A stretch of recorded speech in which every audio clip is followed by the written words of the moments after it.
Hello everyone, I am Palak welcoming you to Enjoy Learning with Palak। तो आज इस video में मैं आपको क्लास 10th हिंदी का कोर्स बी का एक कविता कराऊंगी और वो कविता है पर्वत प्रदेश में पावस। और इस कविता के जो कवि हैं वो है सुमित्रा नंदन पंत। तो ये जो कविता है ना, इसमें कवि हमें एक पर्वतीय क्षेत्र के बारे में बता रहे हैं और वो किस समय की बात कर रहे हैं, वो पावस। पावस का मतलब होता है वर्षा। तो वो उस पर्वतीय क्षेत्र की वर्षा ऋतु के समय में बात कर रहे हैं। तो आइए देखते हैं कि कवि क्या बोलना चाहते हैं इस कविता से। पावस ऋतु थी पर्वत प्रदेश, पल पल परिवर्तित प्रकृति वेश। तो मैंने आपको पावस का अर्थ बताया। पावस का अर्थ होता है वर्षा। तो कवि कहते हैं कि जो पर्वतीय क्षेत्र थे उसमें वर्षा ऋतु का समय था। अब जब वर्षा ऋतु का वहां पे समय था तो वहां की जो प्रकृति, वहां का जो नेचर एनवायरनमेंट था वो हर पल बदल रहा था। अब वो कैसे बदलेगा, मतलब वेश बदल रहा है। अब क्या वो कोई वेशभूषा तो नहीं बदलेगा अपनी। इस वेश से कवि का यह अर्थ है कि वो कभी वहां पे वर्षा बहुत तेज होने लगती थी, कभी वहां बादल छा जाते थे, कभी उन्हें पहाड़ दिखता था, कभी नहीं दिखता था। तो वो इन सब परिवर्तनों के बारे में बता रहे हैं। तो आगे पढ़े तो उसमें कवि अब आगे बताएंगे कि क्या क्या हो रहा है उस पर्वतीय प्रदेश में वर्षा ऋतु के समय। अपने सहस्त्र दृक सुमन फाड़ अवलोक रहा है बार बार, नीचे जल में निज महाकार। तो कवि यहाँ पे कह रहे हैं कि अपने सहस्त्र दृक सुमन फाड़। तो सहस्त्र का मतलब होता है हजारों। तो हजारों दृक मतलब कि नेत्र और सुमन मतलब कि फूल। तो कवि इसमें कह रहे हैं कि जो सारे पेड़ हैं, सारे पहाड़ हैं, उनमें जो फूल खिले हैं वो बहुत हजारों फूल हैं।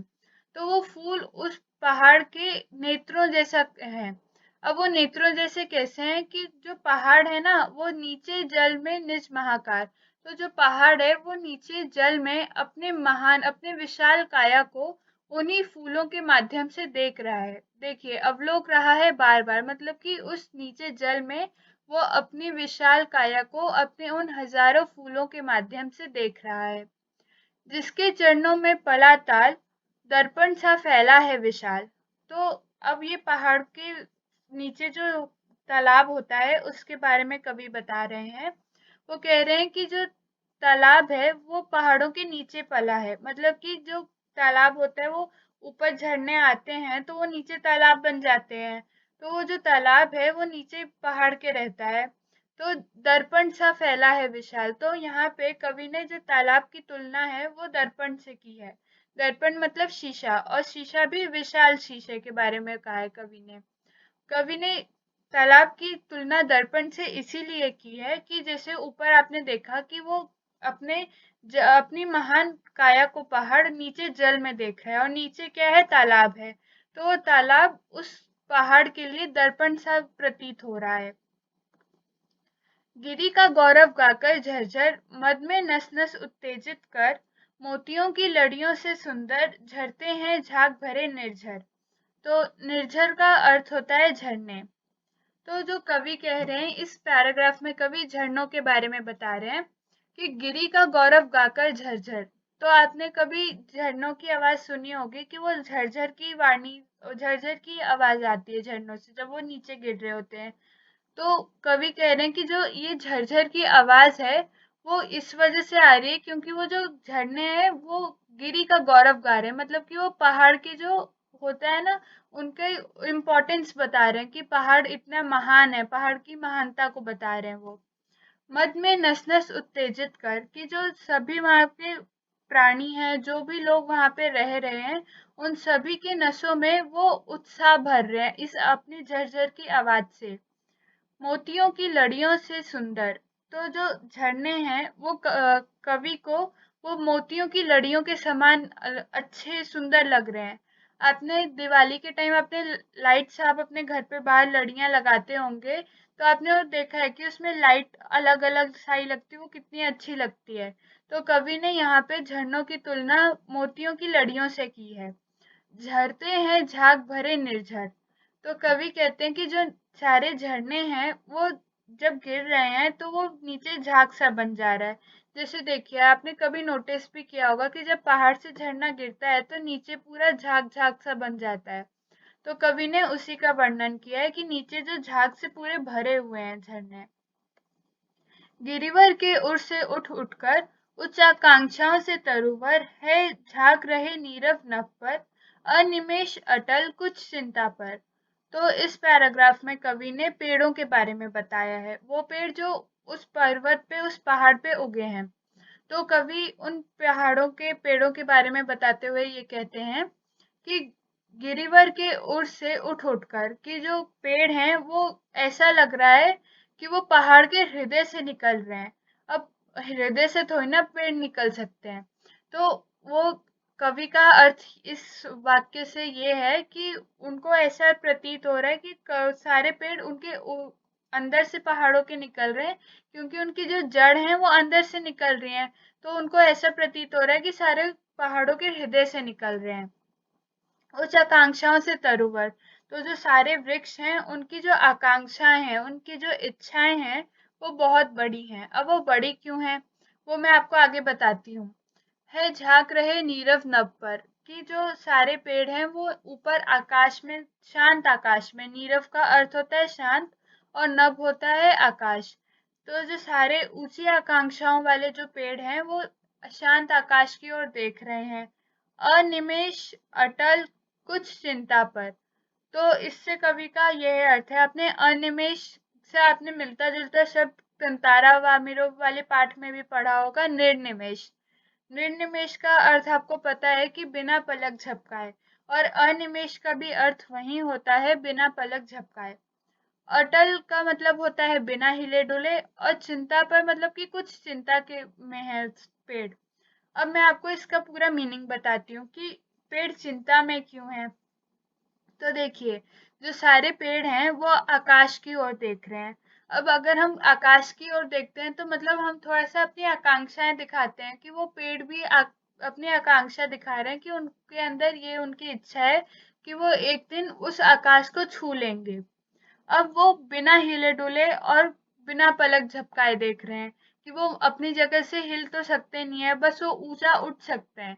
अब वो चिंता में क्यों है, वो सारे वृक्ष जो हैं वो इस वजह से चिंता में है, उनको ये थोड़ा सा भय है कि कहीं कोई उनको काट ना दे, कहीं उनकी जो आकांक्षा, उनकी जो इच्छा है आकाश को छूने की, वो पहले ही उनको पूरी करने से पहले ही कोई उनको काट ना दे और उनकी वो इच्छा अधूरी रह जाए। उड़ गया अचानक लो भूधर, फड़का अपार पारत के पार, रव शेष रहा रह गया निर्झर, है टूट पड़ा भू पर अंबर।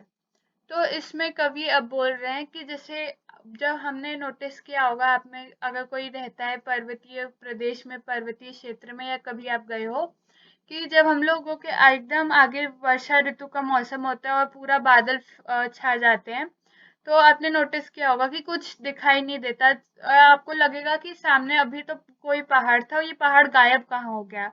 तो कवि यही सब बता रहे हैं कि उड़ गया अचानक लो भूधर, कि उनको लग रहा है कि अचानक से ये सारे पहाड़ कहाँ चले गए।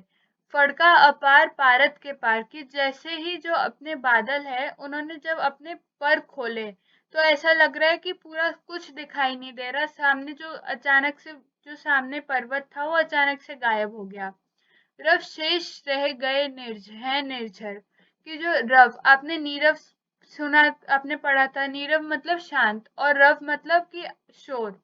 तो यहाँ पे कवि कह रहे हैं कि निर्झर के जो झरने के सिर्फ शोर सुनाई दे रहे हैं, मतलब कि झरना भी उन्हें दिखाई नहीं दे रहा। अब जब झरना दिखाई नहीं दे रहा तो शोर क्यों सुनाई दे रहा है। पर आप एक बार सोच लो कि अगर निर्झर, जब झरना दिख नहीं रहा तो उसका शोर कैसे सुनाई दे रहा है। पर झरना तो देखोगे ना आप, आवाज उसकी सुनोगे, तो इस वजह से आपको आवाज सुनाई दे रही है पर झरना दिख नहीं रहा। है टूट पड़ा भू पर अंबर, तो ऐसा लग रहा है कवि को कि मानो पूरा जो आसमान है, पूरा आकाश है, वो धरती पे टूट पड़ा है, क्योंकि वो कुछ नहीं दिखाई दे रहा, आसपास चारों ओर बादल बादल दिख रहा है। जैसे इस पिक्चर पे आप देखो तो इसमें आप ध्यान से देखोगे तो आसपास का कुछ नहीं दिख रहा है, कुछ समझ ही नहीं आ रहा, बस यहाँ पे थोड़े बहुत पेड़ दिख रहे हैं, वो भी एकदम ब्लर ब्लर, और आसपास का कुछ नहीं दिख रहा। धस गए धरा में सभय शाल, उड़ रहा धुआं जल गया ताल, यो जलद यान में विचर विचर, था इंद्र खेलता इंद्रजाल। तो इसमें कवि ये कह रहे हैं कि जो शाल शाल एक प्रकार के मतलब वृक्ष की कोई प्रजाति होती है, शाल जिसे हम कहते हैं। तो ऐसा लग रहा है कि जो शाल के सारे वृक्ष थे वो डर के कारण अंदर धस गए हैं। अब वो डर के कारण ऐसे थोड़ी ना कोई हो सकता है कि पेड़ अंदर धस ही जाए, कभी अपने मर्जी से निकल जाए, कभी धस जाए। तो वो धसे नहीं है पेड़, ऐसा कवि को प्रतीत हो रहा है। अब वो कवि को ऐसा लग क्यों रहा है कि सारे शाल के वृक्ष धस गए हैं? क्योंकि उन्हें सामने कुछ दिखाई नहीं दे रहा। अब जब उन्हें कुछ दिखाई नहीं दे रहा तो उन्हें लग रहा है कि यहाँ पे तो अभी पेड़ था, पेड़ गायब कहाँ हो गया। तो ऐसा लग रहा है कि सारे जो वृक्ष हैं वो ये बादलों के डर से वो अंदर धस गए हैं।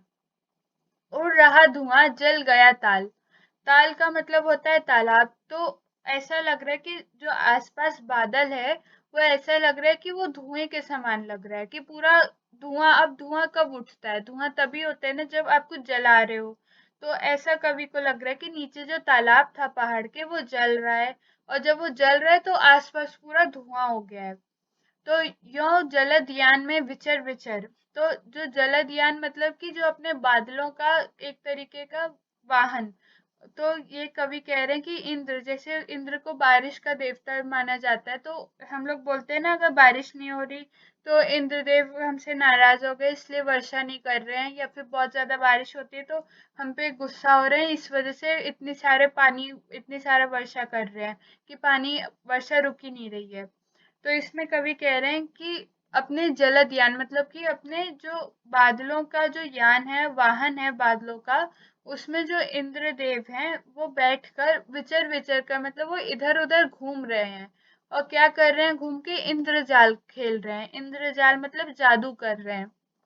अब वो जादू तो कोई कर नहीं रहे इंद्र भगवान, वो जादू इसीलिए कवि को ऐसा लग रहा है क्योंकि आप जैसे देखो कभी उन्हें पेड़ दिख रहे हैं, फिर पेड़ नहीं दिख रहे, फिर उसके बाद कभी उन्हें लग रहा है कि नीचे जो तालाब है वो पूरा जल रहा है, कि आसपास पूरा धुआं धुआं हो रहा है। तो कवि यही सब कहना चाह रहे हैं इन दो लाइनों के माध्यम से कि जो इंद्रदेव हैं वो अपने जलद यान अपने बादलों के जो रथ होता है उसमें बैठ के पूरा घूम रहे हैं और इंद्रजाल खेल रहे हैं, अपना जादू खेल रहे हैं। तो आई होप आप लोगों को ये चीज समझ आ गया होगा, ये कविता। और ये बहुत अच्छी, अगर आप इस पोयम को पूरा इमेजिन करोगे तो आपको बहुत अच्छा लगेगा। और अगर आपको ये पोयम अच्छी लगी हो then please like and share this video and subscribe to my channel. Thanks for watching.